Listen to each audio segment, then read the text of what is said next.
Okay, good morning, ladies and gentlemen. This is Professor David J. De Los Reyes.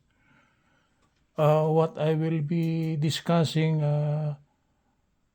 this morning, it's this morning already, it's November 16, 2024. It's the complete process on the so-called assembly of a voltage doubler circuit. Okay. I just finished the assembly and I would now like to discuss the operation of this voltage doubler circuit.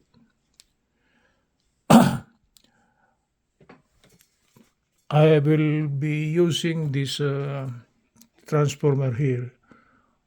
This adapter, the output of this one is AC, alternating current. It's not DC. So there is no diode inside.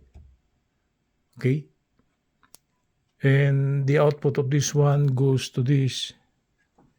It's inputted to the voltage doubler circuit. Okay, we see this one already. I would like to place my notebook over here, and that's the circuit in which I assembled. So I used two 15404 diode, the first one and the second one. And for C1 and C2, instead of using 100 microfarad, I got big capacitors here, and the voltage rating is around, the capacitance is 470 microfarad. So instead of using 100 microfarad and 100 microfarad, I use 470 because I want that the output will be stable enough for it to supply the voltage output.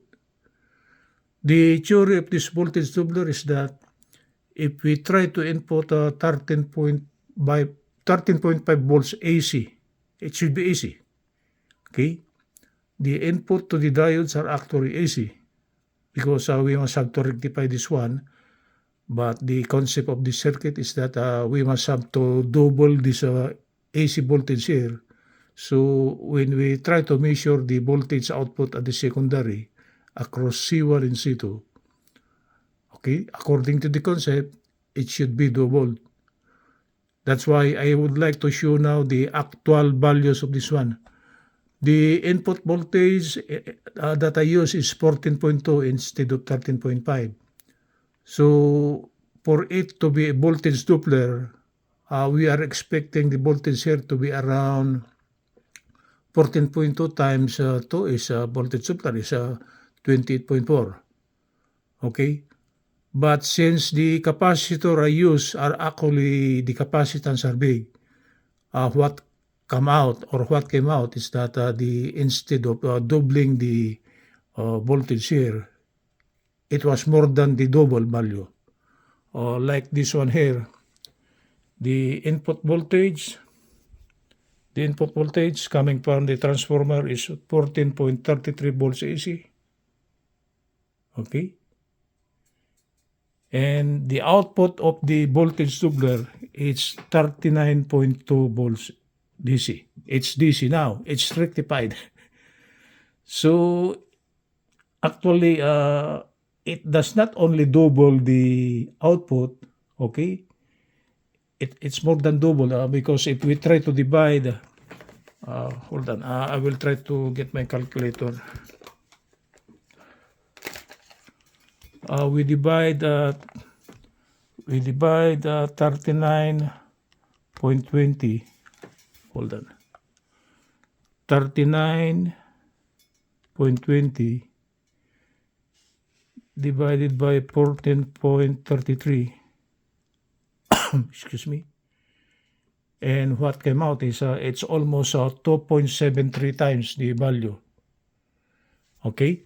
So I inputted a 14.32 volts AC here. Okay? And what came out, it almost tripled the output voltage DC. This is now DC. This is now rectified DC because this voltage here is across. It's across this plus terminal of C1 and negative terminal of C2. We are measuring this voltage, and what come out is 39.27 volts. It does not only double, because what happens here is that the capacitance of the capacitor that I use is actually big. It's 470 the first one and 470 the second one. Actually, the working voltage of this one, it's 160 volts, so it's more than safe enough if we are only considering a 39.22 volts.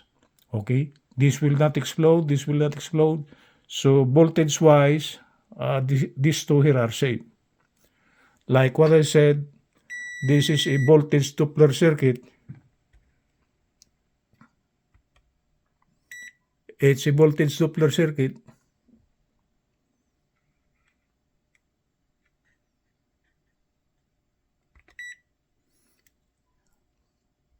It's a voltage Doppler circuit in which the input AC voltage is 14.33, and what comes out on the output across capacitor number 1, number 2, according to the concept, it should double, but since the capacitance I use are actually big enough, it more than doubled the output. So I computed using my calculator, 39.20 divided by 14.33, it's 2.7335 times. It's almost 3 times the value. So this is it's just like a multiplier circuit. But for this one, it should be a voltage Doppler. It just, according to the concept, it just supposed to be, it will just double. But I think how come it came out to be 2.7 times is that because the capacitance value I use here are big, 470 and 470. Okay, 39.22 volts DC. This is 14.33. And what's the significance of this one? In actuality, if we need a 39.20 volts of a DC voltage, and you could not produce an input voltage big enough to produce this one, okay, the remedy for engineers is that we use a voltage Doppler circuit instead of using a big capacitor. So by using a voltage Doppler, okay, we could increase our output voltage. Because without using a bigger transformer, we could not produce 39.19 volts. Okay, so this is 14.32 volts AC. What came out is 39.19 volts. That's according to the concept of a voltage Doppler circuit. Okay, I think this is all for this morning. I have discussed the input voltage, 14.33 volts AC. I used 2 diodes. Okay, the rating of the diodes is 3 amperes, and the reverse peak voltage are actually 400 volts. They are safe to be used for this lower voltage.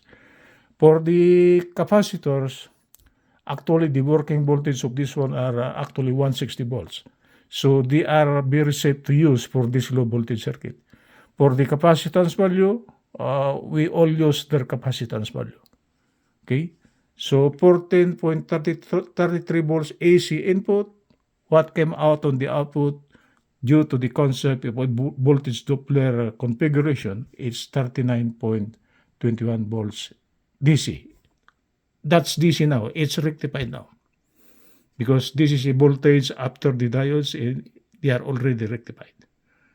Okay, good morning from Los Angeles.